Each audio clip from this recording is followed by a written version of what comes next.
Hello friends, welcome back to my channel ডিম girl Trisha. আজকে আমি রেডি হয়ে গেছি একটা ইনভিটেশনে যাওয়ার জন্য। সেখানে যাওয়ার পথে একটা খুব সুন্দর মন্দির পড়বে, সেটা আমি তোমাদের সাথে শেয়ার করব। সেখানে যা ইনভিটেশন বাড়িতে গিয়ে কী হলো সেগুলো আমি তোমাদের সাথে শেয়ার করব। চলো তাহলে স্টার্ট করা যাক। প্রচণ্ড রোদ্দুরের মধ্যে দিয়েও আমরা রওনা দিয়ে দিলাম। অনেকটা হাঁটার পরে গিয়ে গাড়ি পেলাম। গাড়িতে উঠে যেতে অনেকটা সময় লাগে, যেহেতু দূরের পথ ছিল একটু, দিয়ে আমরা নেমেও পড়লাম। অনেকটা লেট হয়ে গেছে, আজকে একটা অন্নপ্রাশনের নেমন্তন্ন ছিল। এই যে মন্দিরটা দেখতে পাচ্ছ, হেঁটে হেঁটে এই মন্দিরটার সামনে আমরা চলে এসেছি। এই মন্দিরের সামনের বাড়িতেই আমাদের ইনভিটেশনটা ছিল।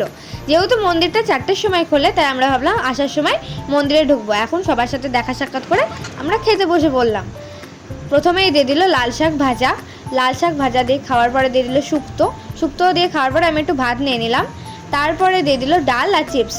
ডালটা খেতে বেশ ভালো লাগছিলো, লেবু দিয়ে গরমের মধ্যে পাতলা ডালটা খুব সুন্দর লাগছিলো।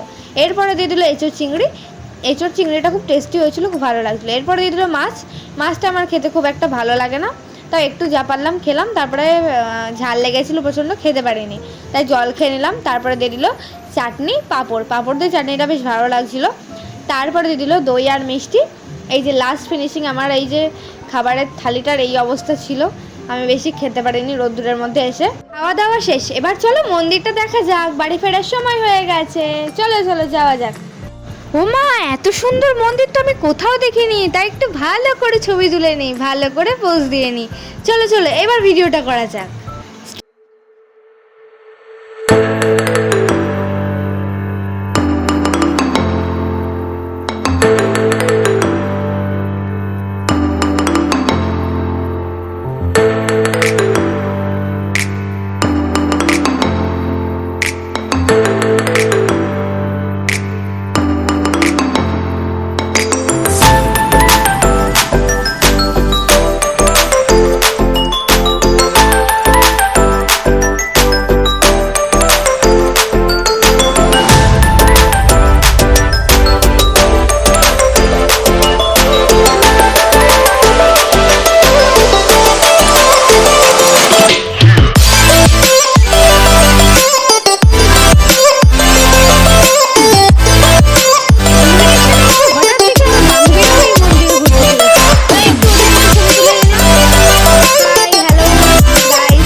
মন্দিরের প্রায় সব অংশটুকুই আমি তোমাদের জন্য তুলে ধরার চেষ্টা করেছি।